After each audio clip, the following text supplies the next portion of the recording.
Hello दोस्तों, आपका स्वागत है मेरे चैनल में। अगर चैनल पसंद आए तो लाइक ज़रूर करिएगा। चलिए स्टार्ट करते हैं। आज मैं बात करने जा रहा हूँ कॉलेजियम व्यवस्था पर। क्या कॉलेजियम में कुछ सुधार संभव है कि नहीं? ओके, जैसा कि आपको पता है कि कॉलेजियम जजों की नियुक्ति करती है, ट्रांसफ़र करती है। ओके, सुप्रीम कोर्ट में कॉलेजियम होता है, हाई कोर्ट के लिए कॉलेजियम होता है। ओके, 124 का 2 और 217 जो है ये हाई कोर्ट में और सुप्रीम कोर्ट में जज चुनने का प्रोसेस है। 124 का 2 जो है सुप्रीम कोर्ट के लिए हो गया। ओके, तो जैसा कि नियम कानून तो आपको पहले पता होगा या कि अन्य वीडियो में भी देख करके आप समझ सकते हैं। ओके, लेकिन मैं इस बात को लेकर इस नियम कानून से बात नहीं करने जा रहा हूँ। मैं विचार प्रकट कर रहा हूँ। हो सके तो आप इसमें सहमत भी हो सकते, असहमत भी हो सकते हैं। और असहमत हो या फिर सही है कि गलत है, ये आप सोचिए, विचार करके कमेंट बॉक्स में बताइएगा। तो विचार था कि कॉलेजियम में कैसे सुधार करें। कॉलेजियम सबसे पहले जो व्यवस्था है, इसमें जज जो नियुक्ति करने का प्रोसेस है, इसमें टोटली जो है जज का नियुक्त किया जाता है ट्रांसफ़र करके। तो जज का जो नियुक्ति होना चाहिए, वो जैसे भी कॉलेजियम पद्धति है, बिल्कुल सही है। मेरा मानना है कि बिल्कुल 100% सही है। लेकिन इसमें क्या होता है, मेरा 2-3 प्रश्न है जो मेरा ही नहीं, अन्य लोगों के भी मन में ज़रूर ये प्रश्न आता है। अब प्रायः कॉलेजियम पर भी ये सवाल उठते रहती है कि क्या कोई गरीब का बच्चा जज बन सकता है? या फिर फ्रेशर ऑफ फैमिली का बच्चा जज बन सकता है? 2, तीसरा फ्रेशर ऑफ एडवोकेट, मतलब जब एकदम नया-नया व्यक्ति है, एडवोकेसी में आया है, तो क्या वो जज बन सकता है? तो देखिए, जज बनने का प्रोसेस तो है ही इसमें। आपको पता होगा कि 10 साल का एक्सपीरियंस चाहिए एडवोकेट को। ओके, जज बनने के लिए। तो ये रिक्वायरमेंट है जो जज को नियुक्ति करने का होता है। तो सवाल ये है कि क्या 10 साल या 1-2% ही ऐसा व्यक्ति होगा जो 10 साल का एक्सपीरियंस लिया हुआ होगा और उसी का खाली नियुक्ति हो? अब तक जितने भी मैक्सिमम जो जज जो चुनाए हैं, वो कहीं न कहीं पॉलिटिकल बैकग्राउंड या जुडिशरी बैकग्राउंड यानी एडवोकेसी बैकग्राउंड से आए हैं, या फिर कहिए कि उसके पिताजी कहीं न कहीं जुडिशरी से जुड़े हुए हैं। तो फिर एक गरीब का बच्चा या एकदम नया-नया लड़का गया है जिसको फ्रेशर मैन कह सकते हैं, ठीक है? या फ्रेशर ऑफ एडवोकेट कह सकते हैं, या फिर उसका कभी भी फैमिली बैकग्राउंड नहीं रहा है एडवोकेसी से, यानी जिसे fresher of fresher of family कहेंगे, ठीक है? जिसका कभी भी पॉलिटिकल से या ना ही जुडिशरी से नाता रहा है। तो वो लोग तो उन लोग के मन में तो मन कचोट के रह जाता होगा कि हम लोग तो जज बन ही नहीं सकते हैं। इसमें 100 150 साल हमको खर्च करना पड़ जाएगा। एक जनरेशन को बर्बाद करना पड़ता अपना जीवन। लगभग जैसे ये अपने दोस्तों के बीच में विचार वगैरह होते रहता है, ठीक है? वो मैं आपके सामने ज़ाहिर कर रहा हूँ। ओके। तो हम लोग के मन में भी यही चीज़ मन सवाल उठता है कि यार, हम लोग का बच्चा तो मतलब हम तो नहीं बन सकते। एटलीस्ट पिताजी का ये पूरा जीवन एडवोकेसी में खपाना पड़ेगा। अभी तक का मैक्सिमम जो आप देखिएगा तो कहीं न कहीं जुड़ा हुआ है उन लोग का फैमिली बैकग्राउंड। ओके, जो पॉलिटिकली जुडिशरी से जुड़ा हुआ है। ओके, जैसे आप सुने होंगे ना, चच्चा हमारे विधायक हैं, सो कॉल्ड कहा जाता है, उसी प्रकार चच्चा हमारे जज है वगैरह-वगैरह। बहुत सा ऐसा शब्द है जो प्रायः यूज़ किया जाता है मीम्स में। तो सवाल है कि कॉलेजियम पर जो इस प्रकार का जो सवाल उठता है, तो क्या इसे खत्म नहीं किया जा सकता है या फिर कम नहीं किया जा सकता है? क्या कॉलेजियम इस पर विचार कर सकती है? जैसा कि जो मेरा विचार है, और सब भी और विचार भी इसमें आप जोड़ सकते हैं, घटा भी सकते हैं, ठीक है? पसंद आए तो एक्सेप्ट भी कर सकते हैं। तो मेरा मानना है कि जुडिशरी के लिए जो जज का नियुक्ति होता है, वो कॉलेजियम के ज़रिए होता है। लेकिन मेरा मानना ये कॉलेजियम रहे, बिल्कुल रहे, जैसे नियुक्ति होता है वैसे ही हो। लेकिन इसमें एडिशन कर दे क्या कि एग्ज़ाम के ज़रिए आए। एग्ज़ाम के ज़रिए जब आएगा कोई भी स्टूडेंट, तो आप उसका इंटरव्यू लीजिए। आप ही इंटरव्यू पैनल में बैठिए, यानी कॉलेजियम के व्यक्ति ही बैठे। जैसे कि अभी जैसे चुनाव चुनाव होता है वैसे ही जज बने, मतलब जज का पैनल रहे और इंटरव्यू वगैरह ले, जैसे कि यूपीएससी वगैरह में होता है। और यूपीएससी जैसा सिस्टम को क्रिएट करे। यूपीएससी में देखे होंगे ना, एग्जाम दे करके नियुक्ति होता है। यहाँ तक कि खुद कॉलेजियम, सुप्रीम कोर्ट और हाई कोर्ट में, कॉलेजियम का रहा हूँ, हाई कोर्ट और सुप्रीम कोर्ट में जो कर्मचारी का नियुक्ति होता है एग्जाम के पैटर्न के जरिए होती है। तो कहीं ना कहीं आपके मन में ये भी सवाल आता होगा, हमारे मन में भी आता है कि क्या जज का भी नियुक्ति अगर इतना टैलेंटेड है ही, तो क्या एग्जाम लेकर के इनको नहीं ले, एग्जाम के जरिए घुसाया नहीं जा सकता है? मतलब एग्जाम के जरिए चुना नहीं जा सकता है? अगर टैलेंट है, एक्सपीरियंस है, सब कुछ है, तो इसमें एग्जाम जोड़ दीजिए कि एग्जाम दे करके आए। टैलेंटेड रहेगा तो निश्चित निकलेगा। और इसमें एक गरीब तबका का बच्चा भी ये भी सोचेगा कि हाँ, मैं भी बन सकता हूँ, क्योंकि एग्जाम दे करके मैं जाऊंगा। और वो भी सोचेंगे जो एकदम नया फ्रेशर ऑफ फैमिली है, जो कभी भी जुडिशरी से जुड़ा नहीं है, एकदम नया नया है, वो भी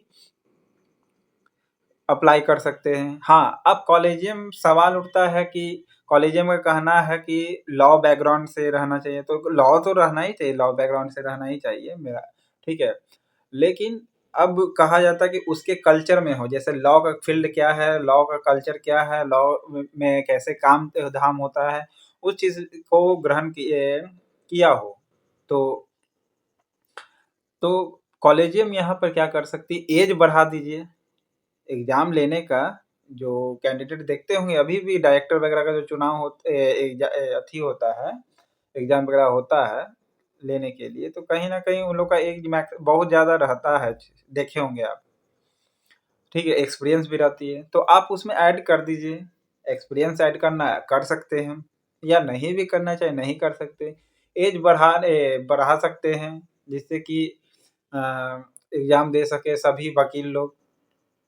ओके, आप ही सोचिए ना कि कुछ व्यक्ति का चयन करती है कॉलेजियम, ये खुद सिफारिश करती है या चुनेगी, तब जाके उसका रिकमेंड करेगा, ठीक है। भारत सरकार फिर कॉलेजियम करेगी, कानून मंत्री प्रधानमंत्री, या फिर प्रधानमंत्री राष्ट्रपति, और राष्ट्रपति फिर इस प्रकार जज का नियुक्ति हो जाएगा, ठीक है। 124 का टू सुप्रीम कोर्ट का हो गया। तो अब सवाल इसमें दो फैक्टर को आप लेकर सोच सकते हैं, ब्रेकिंग भी कर सकते हैं। कम से कम सुप्रीम कोर्ट में जैसे जज चुनाते वैसे ही रखिए, ठीक है। लेकिन हाई कोर्ट में जो जज बन रहे हैं ना, उसके लिए एग्जाम पैटर्न कर दीजिए। लेकिन हाँ, इसमें सरकार का एक पॉइंट भी हस्तक्षेप नहीं होना चाहिए, बिल्कुल निष्पक्ष रहना चाहिए, ठीक है। एग्जाम निष्पक्ष तो होगा ही, ठीक है, होना ही भी चाहिए। लेकिन सरकारी हस्तक्षेप एकदम नहीं होना चाहिए, क्योंकि कहीं ना कहीं फैक्टर डालेगी। और फिर ये भी तो है, आर्टिकल 50 भी तो दिया हुआ, सेपरेशन ऑफ पावर, तो होना भी चाहिए, ठीक है। तो फिर बहुत सा ऐसा जो जज होता है, आप देखे होंगे रिटायरमेंट के बाद राज्यसभा का सीट मिल जाता है, लोकसभा का सीट मिल जाता है, ठीक है, राज्यपाल बन जाते हैं, ठीक है। फिर और भी है जो पॉलिटिकल पार्टी ज्वाइन कर लेते हैं। तो पॉलिटिकल पार्टी ज्वाइन करना तो एक खुद का विचार हुआ, ठीक है। कहीं ना कहीं जुडिशरी को या कॉलेजियम को या लेजिस्लेचर को इस विषय पर बात करनी चाहिए कि कम से कम रिटायरमेंट के बाद 10 साल 20 साल इनको रोका जाए। इससे फायदा क्या होगा कि सरकार के फेवर में बहुत सा ऐसा निर्णय होता है जो सुना दिया जाता है कि नहीं, रिटायरमेंट हो गया तो हमको सीट मिल जाएगा भाई लोकसभा राज्यसभा में। ओके, इसमें आपका क्या विचार है इस विषय पर कि हाँ 10 साल 20 साल इनको रोकना चाहिए तब जाके चुनाव लड़े, ठीक है। इससे फायदा क्या होगा, जो पद के लालसा की जो भावना है वो खत्म होगी। ओके, लालसा की जो भावना है खत्म होगी या कमेगी। ओके, जैसा कि हाल फिलहाल जस्टिस वर्मा के खिलाफ भी अभी देख रहे होंगे कि जांच पड़ताल में पैसा को लेकर के कुछ मैटर है।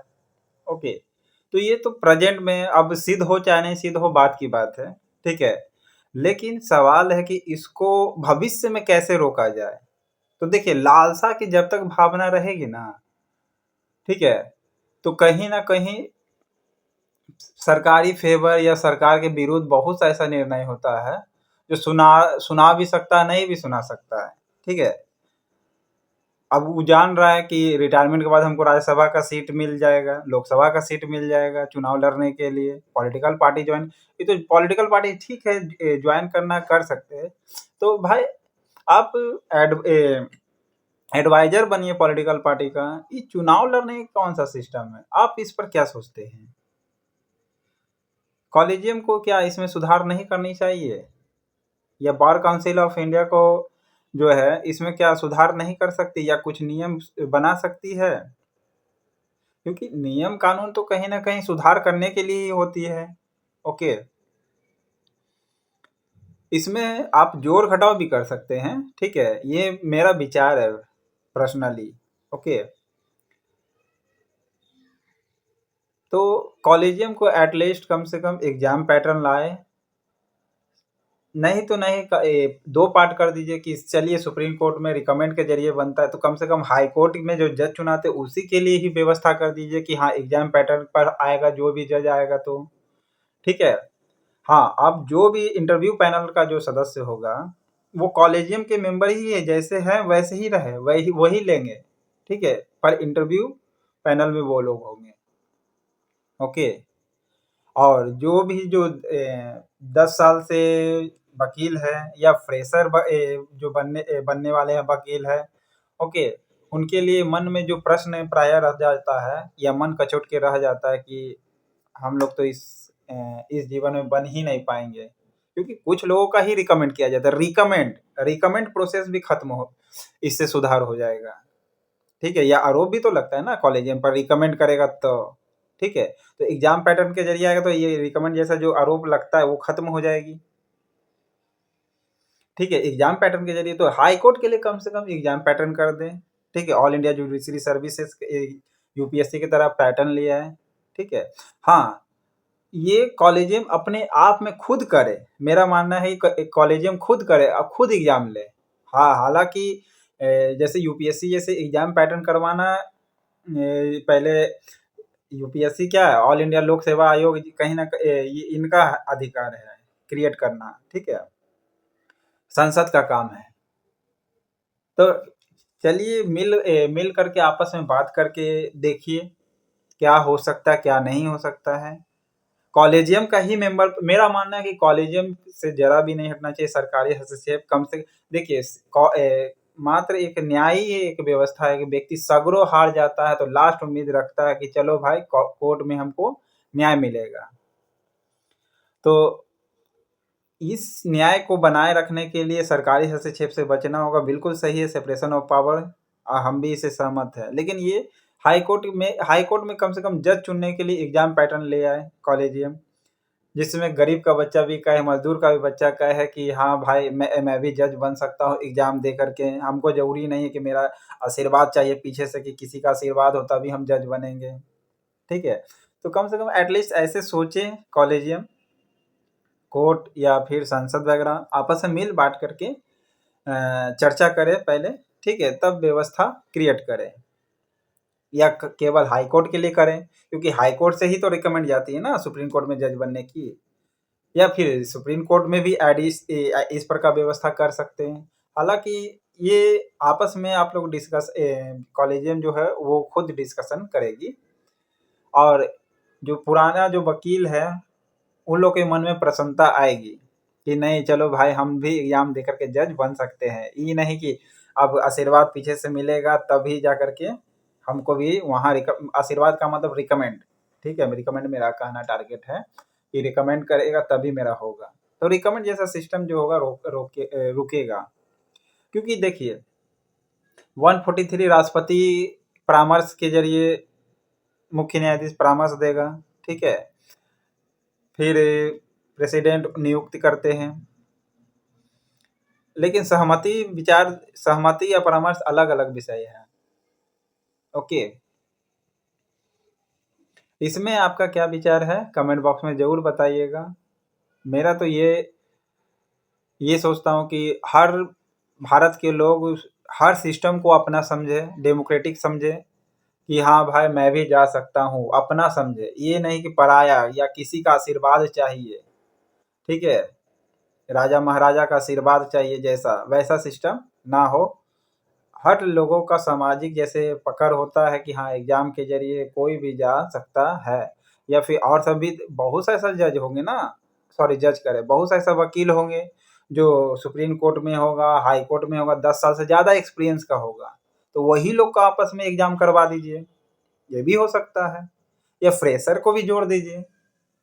ये कॉलेजियम को तय करना है, ये मेरा विचार है। कॉलेजियम हम जानते हैं कि विचार कहीं न कहीं ये आप भी सहमत हो सकते हैं, असहमत भी हो सकते हैं, या इसमें कुछ ऐड भी हो सकता है, या सब्स्टिट्यूशन भी हो सकता है। ओके, घटा सकते हैं, बढ़ा सकते हैं। इसमें क्या आपका विचार है, ये आप कमेंट बॉक्स में ज़रूर बताइएगा। Thank you.